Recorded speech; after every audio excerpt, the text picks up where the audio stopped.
जी नाज़रीन, असीं इन वक़्तु मौजूदु आहियूं लाड़काणे में, जिते PS 11 ते इलेक्शन हली रही आहे। उन सिलसिले में GDA उम्मीदवार मौज़म ख़ान साहब खां पुछंदासीं त तव्हांजो सर छा चवणु आहे।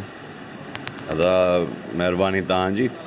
पंहिंजो इलेक्शन आहे ज़िमनी चूंड, उन में मां सम्झां थो त लाड़काणे जे माण्हुनि ॾे सभु वञूं था ऐं लाड़काणे जा माण्हू सदाईं सियासी तौर ते सुजाग रहिया आहिनि ऐं उन्हनि हमेशह सुजागी जो फ़ैसिलो कयो आहे ऐं मूंखे पूरी उमेदु आहे 2018 में बि लाड़काणे जे अवाम जी ताक़त सां, लाड़काणे जे भाइरनि जी ताक़त सां असां कामयाबु थियासीं। ऐं हाणे बि मां सम्झां थो त लाड़काणे जे अंदरि माण्हुनि जो जेको आहे सो शऊर उहो वाज़े आहे ऐं इंशाअल्लाह मूंखे पूरी उमेदु आहे अल्लाह पाक जी ज़ात में त जीअं अॻे लाड़काणे जो अवाम कामयाबु करायो त हाणे बि इंशाअल्लाह लाड़काणे जो अवाम असांखे कामयाबु कराईंदो।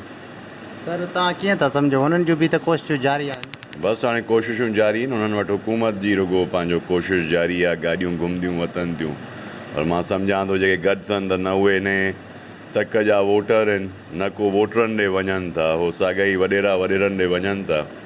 इहा चूंड मुहिम ज़िमनी चूंड आहे, हुकूमत जी उहो मशीनरी इस्तेमालु कनि था, पर हे अवामी वोट आहे, लाड़काणे जो सुजागी जो वोट आहे, न कंहिं वॾेरे जे ताबे आहे, न कंहिं ज़ोर जे न लालच जे। त इंशाअल्लाह मूंखे उमेदु अल्लाह में आहे त इंशाअल्लाह लाड़काणे जो अवाम जीअं अॻे असांजो साथ ॾिनो अथऊं लाड़काणे अवामी इतिहाद जो, हाणे बि इंशाअल्लाह साॻे ई नमूने लाड़काणे अवामी इतिहाद ते एतमाद कंदा। जी, तव्हां ॿुधो मौज़म ख़ान जूं ॻाल्हियूं, त इंशाअल्लाह ताला जीत असांजी ई थींदी ऐं इंशाअल्लाह ताला असांजी जीत थींदी। Ahmed Ali Chandio, bureau chief, division Larkana.